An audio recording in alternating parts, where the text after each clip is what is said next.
We're going to begin today with President Biden's first trip to the U.S.-Mexico border since taking office. Yeah, this morning, the president is waking up in Mexico City as he prepares to meet with the leaders of both Mexico and Canada. One of the most pressing issues the leaders are set to discuss is the ongoing humanitarian crisis at the southern border. Now, the president spent part of yesterday in El Paso, Texas, where crossings reached record highs in mid-December, but have since slowed. The visit also comes just days after his administration announced new restrictions on asylum seekers. Unfortunately, border communities are bearing the brunt of inaction by many administrations at the federal level, and we really need them to step up. For more on this, we're joined by NBC News national correspondent Gabe Gutierrez, who is in El Paso. Gabe, good morning. So let's start with that summit the president is set to attend today. What do we know about the meeting? What are his main goals in this visit? Well, hi, Joe. Good morning. As you mentioned, the president touching down in Mexico overnight, and there are several items on the agenda, including climate change, trade, and the economy. But as you mentioned, some of those most pressing issues involve here at the U.S. southern border, talks about migration. The president meeting with the leaders of Mexico, of course, and Canada, and it will be the first time in nearly a decade that a U.S. president has been hosted by Mexico. And as you said, Joe, last week the administration announced a new policy that would place restrictions on asylum seekers, but also Mexico has agreed to accept tens of thousands of migrants who don't go through the proper channels, and they are then expelled into Mexico. So certainly a lot on the agenda for the North American Leaders Summit set to begin later today, Joe. You know, Gabe, the president's visit comes amid ongoing criticism from Republicans who have blasted his policies, said this visit to the border should have come much sooner. A moment ago, we saw a video of Governor Abbott greeting the president and telling him critical of the policies. I mean, tell us more about what the president did at the border and why this visit is coming now. Certainly, Joe. It is no surprise that Republicans are criticizing the president's visit, saying, for one, that he should have come much sooner. Also, there was some criticism that in the days leading up to the visit, some Customs and Border Protection officials actually arrested migrants here outside where I'm standing, the Sacred Heart Church shelter here in El Paso. Some critics of the administration suggested that they may have been trying to sanitize El Paso ahead of the president's visit. But you mentioned Governor Greg Abbott. He actually met President Biden on the tarmac there. You saw that video of him handing him a letter and essentially criticizing his administration for what he sees and what many Republicans see as failed border policies that have contributed to this latest influx, Joe. Gabe, let's talk more about these arrests. According to new video obtained by NBC News, Customs and Border Protection officers arrested migrants who were sleeping in the streets outside a Catholic church shelter and a bus station. You were actually on live TV yesterday on MSNBC, saw a man who was being arrested. What all are you learning there? Yeah, well, we actually saw at least 6 people arrested yesterday, Joe, outside of this church shelter. They were arrested by local police officers. The incident you're referring to several days before that last week, the video obtained by NBC News, that showed federal officials arresting some of these migrants. And look, Customs and Border Protection released a statement to NBC News saying that these arrests last week were a result of increased enforcement, but also that some suggested that some of these migrants may have been avoiding apprehension, and that may have been the reason for some of these arrests. As for what happened yesterday, we did not hear back exactly why these specific migrants were arrested. We did not hear back from El Paso PD, only that a lieutenant told us that it was in regards to a violation of criminal law. I spoke with some of those migrants, at least some of them were Venezuelan. They said they were just counting money here on the side of the road outside the shelter, but it remains to be seen exactly why they were arrested. However, Joe, as you can see, there are still plenty of migrants here that have been camping out here overnight in cold temperatures, and this humanitarian crisis, many local officials say, is nowhere near over. And so some were eager to see President Biden visit to see this firsthand. He did not meet with migrants yesterday, but he did tour a local processing facility as well as a port of entry, Joe. All right, Gabe Gutierrez in El Paso. Thank you, Gabe. For more, we're joined now by Assistant Professor of Sociology at American University and the founding director of the Immigration Lab, Ernesto Castaneda Teneco. Thank you so much for joining us. The situation at the border has been an issue that has plagued many presidential administrations. What kind of message does Biden's visit send, not only here in the U.S., but abroad? Hi, good morning, Maya. Thank you for having me. Well, it was important that Biden went to the border to see some of the things by himself. He had been criticized by Republicans that he had not made a visit, although he had sent the vice president. So as we see in the images, now he's walking along the wall, talking to Border Patrol agents. And also, I hope he talked to people providing humanitarian aid and all the nonprofits and citizens helping migrants at the border. And the president's visit comes days after his administration announced additional measures to increase border security, including limiting asylum claims, expanding the use of the Trump-era COVID ban known as Title 42, while increasing the number of legal paths for some migrants to apply for asylum. What kind of impact do you think those moves will have, and are they a move in the right direction? They are moving in the right direction, indeed. Biden has a very tough situation. Immigration is a federal issue that has to be legislated by Congress. So part of the issue here is Congress not doing their job in passing an immigration reform to regularize people who are already here and people that may want to come for multiple reasons in the present and in the future. Also, Biden is in a tough situation because of the Supreme Court holding and mandating that Title 42 stays in place, even though the COVID pandemic is under control and it's waning away and we have vaccines. This policy that Trump implemented to supposedly protect from the pandemic, it's still continuing. And that's what allows people to be sent back easily at the border. And that's the main reason why we see these supposedly historical numbers at the border. It's not the number of people, but it's the number of encounters. So let's remember that the same families that we see in the pictures, they may have tried 10, 20 times to talk to a border official and get through the U.S. to put their asylum claims before being allowed in. So that's why we have these higher appealing numbers. Let's talk a little bit more about Title 42 that you just mentioned. So that policy will now be used to send Cubans, Haitians, and Nicaraguans who were previously exempted. What does the immediate aftermath of that decision look like, and what happens next for those migrants who are impacted? Yes. This decision has been criticized because asking for asylum is part of U.S. law and international law. And that's something that if somebody comes to the border and they turn themselves in, like many of these people are doing, they have the legal right to ask for asylum, and then they have to prove that they are indeed facing political persecution or that they have a reason for living as a person or as a family. So limiting these for these new countries is actually something that maybe going against American immigration law. Now, this is not an issue of security at the border or in America. It's not an issue either of people violating the law. It's, as Gabe was saying, a humanitarian crisis and also an issue of foreign policy. A lot of people are escaping Venezuela or Cuba because of the very tough economic conditions, which are partly due to the U.S. economic sanctions. So it's right that Biden is going to be in Mexico today and tomorrow talking to Trudeau and to the Mexican president, because this is a regional issue. This is something affecting the whole Americans and something that has to be discussed as a continent. It's not an issue that the U.S. can solve on its own. Ernesto, thanks so much for breaking that down with us. Thank you. To Capitol Hill now, where Congress will finally get to work today. After those 4 long days last week, House Republicans struggled to elect a new speaker before agreeing on Kevin McCarthy late Friday night. McCarthy won the speaker's gavel on the 15th ballot, the most needed to elect a speaker in more than a century. So now, what's in store for the GOP? More on what we can expect, we're going to bring in NBC News congressional correspondent Julie Sirkin. Julie, good morning to you. So it was obviously a rocky start for Republicans in the House. What's on the agenda now for this first full week for the GOP? What are some of their top priorities right out of the gate?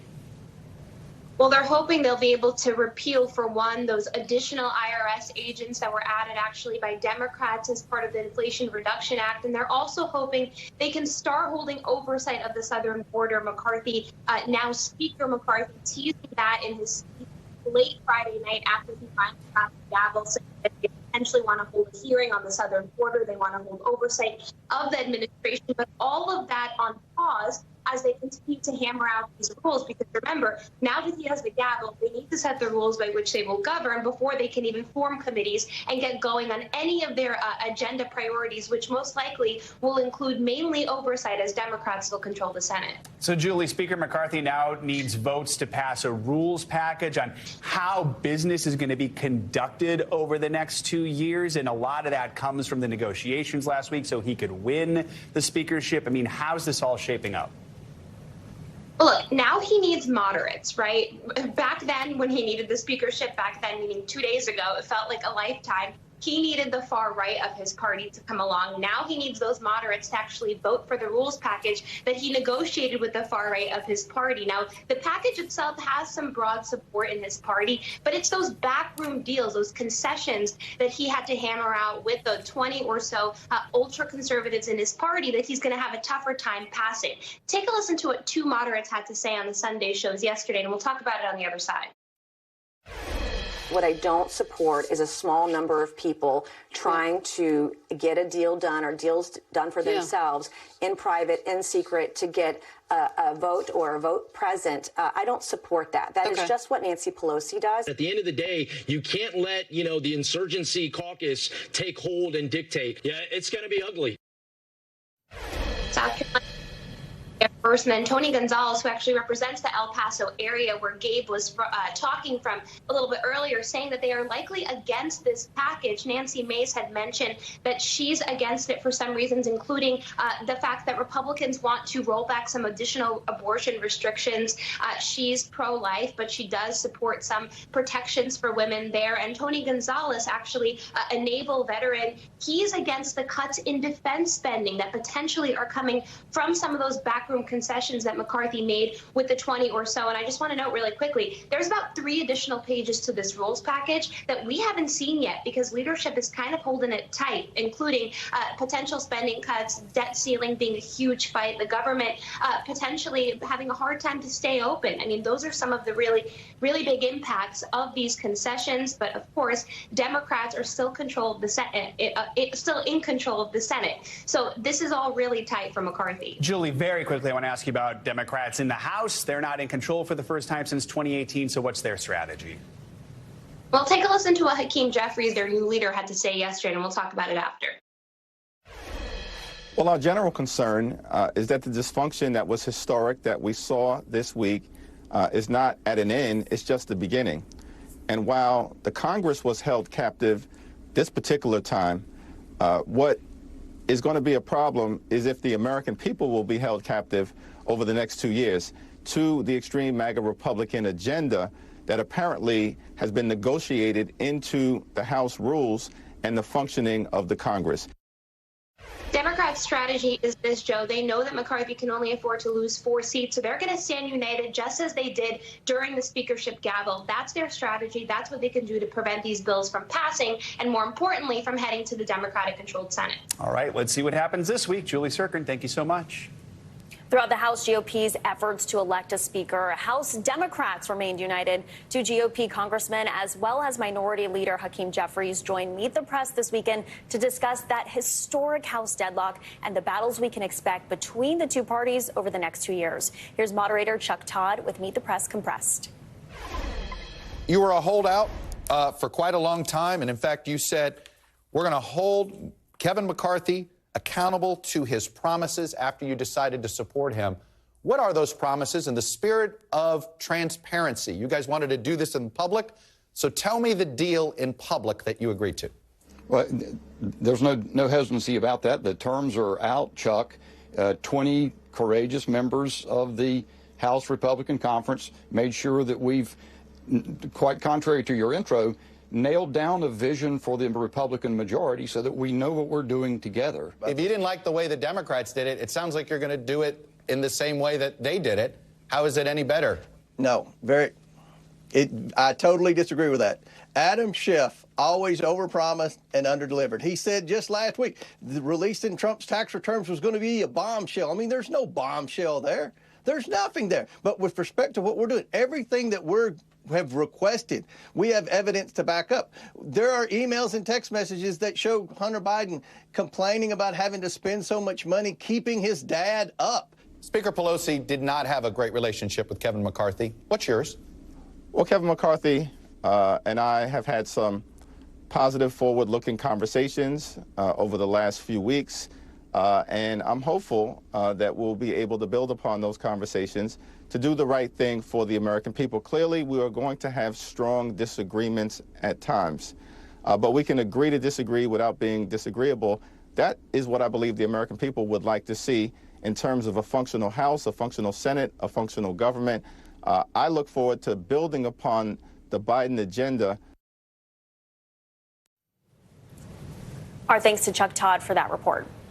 Brazil is dealing with the aftermath of yesterday's attack on government buildings by supporters of former far-right President Bolsonaro, who recently failed to get reelected. Rioters stormed Brazil's Congress, presidential palace, and Supreme Court, causing widespread damage in scenes reminiscent of the January 6th Capitol insurrection here in America. Hundreds were arrested after police used tear gas to disperse the protesters. NBC News correspondent Guad Venegas joins us now for more on this. Guad, good morning to you. So, just some incredible pictures coming out of Brazil yesterday. Walk us through what happened here. Why did these rioters carry out this attack, and what's the situation like right now? Joe, incredible images coming in overnight, all the videos from Brasilia. So, as you mentioned, there's parallels between January 6th and what we saw in Brazil, although completely unrelated. So, thousands of supporters of Bolsonaro arrived in Brasilia, in the area where the federal buildings are located. They stormed the congressional building, they stormed the Supreme Court and the presidential palace. We know now that they smashed windows, as you can see in these images. They destroyed furniture, pieces of art, as federal officials said. Eventually, the military did gain control. Now, these are supporters of Bolsonaro, who was the outgoing president who left Brazil before the handover of power to Lula da Silva. They claim that there was issues with the election. There's, of course, no proof of that. And since then, the president has informed that things are now secure in the capital. Local officials, the governor said there that at least 400 individuals have been arrested. And last night, President Lula da Silva said they will be investigating who is behind. He claims there was financiers, and he claims there is people behind these rioters that arrived yesterday in Brasilia, Joe. Guad, what has the global reaction been like to these riots, especially the White House? What is the White House saying, especially when you consider how much it's reminiscent of January 6th? Joe, strong support for Da Silva. The French president showed his support, UN Secretary, and, of course, President Biden, all of them calling this an attack on democracy, showing full support for Lula da Silva, who has been in power for just days. In fact, when this happened yesterday, he wasn't in the capital, Brasilia. He was traveling throughout the country, assessing the damage that recent rains had caused. He is now back in the country. The Supreme Court has ordered the military to take over. They're dismantling any protest by Bolsonaro supporters across the country. So the military has taken control as they continue with what will be an investigation into what happened, Joe. And Guad, we understand Bolsonaro is in Florida right now. That's the state you're in right now. He left the country days before the new president was sworn in. What is he saying about yesterday's scenes? And talk to us about the growing calls to send him back to Brazil. Right, Joe. So Bolsonaro was upset, left Brazil before the handover of power to Lula da Silva, came to Orlando, Florida, and has been appearing on social media videos for the last few days, taking photos with supporters in Orlando. He comes out every day. People line up in a suburb where he's staying, and they take photos. He's got a lot of supporters of Brazilian Americans or Brazilians who are in the state of Florida who are coming to see him. Meanwhile, this was happening in Brazil. Now, Bolsonaro did tweet at some point yesterday that he storming the Capitol the way they did, entering buildings is wrong, but it was a very ambiguous tweet. He made reference to other protests he said were done by the left. Later on, he also tweeted saying there's no proof that would link him to what happened, and that's essentially where he's at, as he is still in the state of Florida. Joe. All right, Guad, thank you so much. Now to the latest on that severe weather out west. This morning, President Biden has approved an emergency declaration for the state of California, as 35 million people there are currently under a flood alert. Thousands remain without power this morning as more severe weather is predicted for the region. NBC News correspondent Marissa Parra is in Northern California and joins us now with the latest. Good morning, Marissa. This area was hit hard by some powerful storms over the past few days, and the conditions there are bad again today. What's it like there right now? Good morning. You can probably tell by how we're bracing ourselves right now that we're in a period of strong winds. And throughout the hours that we've been here, I've noticed that we'll go through periods of strong wind or strong rain, and sometimes both at the same time, followed by a lull before the wind or the rain picks up. Right now, the wind particularly intense. So just to give you a little perspective of where we are, we're right next to Capitola Beach on my right. Behind me is Capitola Wharf. This is just south of San Francisco. So obviously it's the middle of the night, hard to see, but we did light up this building behind me. This is one of the restaurants, one of the businesses around here that did suffer damage. Obviously you can see it's been restricted. They have made sure to put those restrictions in place to keep people around here safe. This area is under an evacuation warning. It is not in order quite yet. If you were to look further down, you would see damage to the wharf. That is Capitola Wharf that was just pummeled by the bomb cyclone just last week. So this is an area that has already seen extensive damage like other parts of central and northern California. So currently, as things stand right now, 100,000 people without power. We have seen downed power lines. We have seen downed trees. Again, this is an area that has been pummeled already,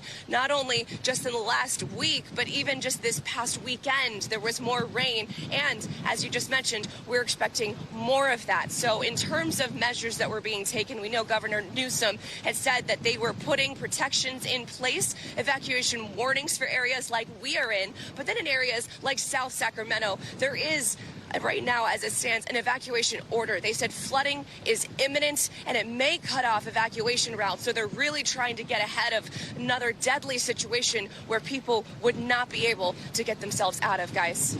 Marissa, thank you so much. Please stay safe out there. Let's keep the weather conversation going here with the threat of flooding continuing for the West this morning. Meteorologist Michelle Grossman is in for Angie this morning. Good morning, Michelle. Hey there, great to see you guys. And yeah, we are watching these powerful storms move onshore. We have 1, 2, 3 storms this week. The first two being the most powerful, a little weaker on Wednesday and Thursday, but still bringing the rain, the snow, and also really gusty winds. Taking a look at satellite radar, you can see most of the country is pretty quiet today, but it's the west that's going to see that conveyor belt of storms, and they are really strong storms. We could see rain up to a foot. We could see up to 5, even 6 feet of snow. So there are the storms as they move onshore. This is that atmospheric river that continues to flow and will continue to flow all week long. So 33 million people impacted by a flood watch. That's mainly in the state of California, but it does extend elsewhere. We're talking Northern California, Central California, and Southern California. The bullseye today will be in Central California and then tomorrow into Southern California. Also watching winter alerts. We have winter weather advisories, winter storm watches, winter storm warnings. That is in the pink for Lake Tahoe, Monmouth Lakes, and we're looking at the chance for really gusty winds. Marissa mentioned the power outages already. We're going to add to those numbers.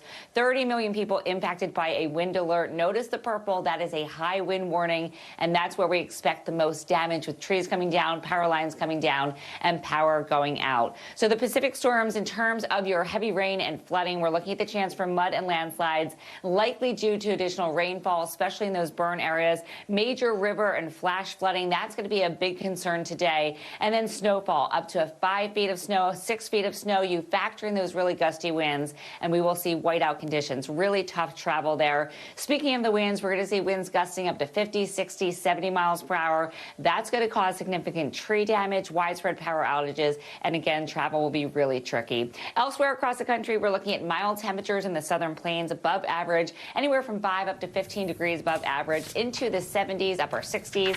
Snow showers in portions of northern New England lingering throughout the day. Quiet in the northern plains, although chilly below average, below freezing in many areas. And then by Wednesday, that warmth continues in the southern plains to the Gulf Coast states. Snow showers for the Intermountain West, also watching more heavy rain along the coast from northern Washington into portions of California. Back to you guys. Michelle, thanks so much. Turning now to the NFL and that big win for the Buffalo Bills. They returned to the field for the first time yesterday since Damar Hamlin's cardiac arrest during last week's game against the Bengals. Hamlin now on the road to recovery, making his return to social media over the weekend, thanking fans for their, quote, overwhelming support following the incident. NBC News sports host and reporter Corey Robinson joins us again to discuss this. Corey, good to see you. So Hamlin's post continued Sunday with him tweeting a picture we want to show you ahead of the Bills defeating the Patriots, saying game time. Walk us through some of the major moments from the game, including, I guess what you would say, the very first moment of the game. Yeah, I think just to frame this, we have to understand, well, the general manager, Brandon Beane, said that this was going to be a celebration of life and an ongoing life. So that's kind of like the framing, right? So then the first play of the game, Nyheim Hines runs back a 96-yard kickoff return. It's one of two that he would have in that game. This has not happened in over a decade. So you could see pictures of Josh Allen holding his hands over his head saying, what in the world is going on? Afterwards, he would say that was the #1 football play he's ever had in his memory, and it was spiritual. In fact, we should just listen to what he had to say. From top to bottom, everybody was there for each other. We were there for Damar. Our spirits have been high ever since, Thursday morning, when we got the news. So just wanted to come out and play free, play loose, play for him. And the first kickoff, and you couldn't have scripted any better. You can't script it any better. And then it would go on to have some major moments, too, like Rodney Thomas, who went to high school with Damar Hamlin, had an interception, 1 of 3 from the Bills secondary. He went straight to the 30-yard line where the 3 was highlighted with red in honor of Damar Hamlin, put up that heart gesture that you saw, which is the same heart gesture that Damar Hamlin did in his Zoom call to the team to let them know, hey, guys, I'm okay, thinking about you guys. Then later on in the game, John Brown scored an amazing diving catch on a touchdown, took the game ball to Denny Kellington, the assistant athletic director who was in charge of giving Damar Hamlin CPR. Many credited him to saving his life in that first moments after he collapsed on the field. And then after the game, Damar Hamlin FaceTimed into the actual locker room and got the game ball shared with the training staff. So the whole thing was just incredible, Joe. So, Corey, it's been just a few days since Hamlin regained consciousness following his injuries, and he's already giving back, announcing plans to raise money for first responders and the University of Cincinnati Medical Center. Can you tell us a little bit more about that? Yeah, can you imagine that, being in that position where a week ago we were wondering if he was going to live? And then now in this scenario where he's thinking about giving back. I think what we've learned from this is just where his mind is and where his heart is, and how recovery is not just, well, trauma affects so many people, but recovery is a journey we can go on together. So yes, he's raising money to help the first responders by selling a T-shirt. In addition, the executive director of his Chasing Ames Foundation said you can buy ways that you can help. You can directly support the medical center. You can also just go to your local first responders and just buy them lunch, like small things, anything that can help. In addition, you can also go to the website and donate directly to the foundation. And the season, of course, not done. Bills host the Dolphins Sunday in the wild card playoff. Corey Robinson, thank you so much for joining us this morning. We appreciate it. Thanks for watching our YouTube channel. Follow today's top stories and breaking news by downloading the NBC News app.